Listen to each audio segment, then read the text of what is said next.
ಗಾದೆ ಮಾತು ಕೊಟ್ಟಿದ್ದು ತನಗೆ ಬಚ್ಚಿಟ್ಟಿದ್ದು ಪರರಿಗೆ. ಗಾದೆಗಳು ವೇದಗಳಿಗೆ ಸಮ. ವೇದ ಸುಳ್ಳಾದರೂ ಗಾದೆ ಸುಳ್ಳಾಗದು ಎಂಬ ಮಾತಿದೆ.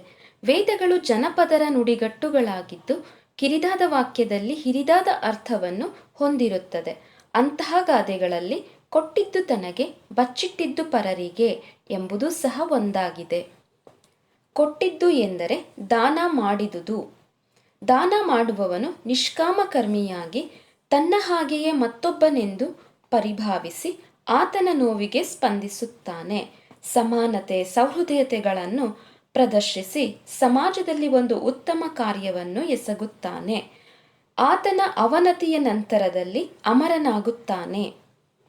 ಉದಾಹರಣೆಗೆ ದಾನವೀರ ಶೂರಕರ್ಣ, ಸತ್ಯ ಹರಿಶ್ಚಂದ್ರ ಇತ್ಯಾದಿ. ಬಚ್ಚಿಡುವುದು ಎಂದರೆ ಅಗತ್ಯಕ್ಕಿಂತ ಹೆಚ್ಚನ್ನು ಸಂಗ್ರಹಿಸಿ ಅಡಗಿಸುವುದು. ಮನುಷ್ಯನು ತನಗೆ ಅಗತ್ಯ ಅಥವಾ ಅತ್ಯಗತ್ಯವಾದವುಗಳನ್ನು ಸಂಗ್ರಹಿಸುವುದು ಉಚಿತ.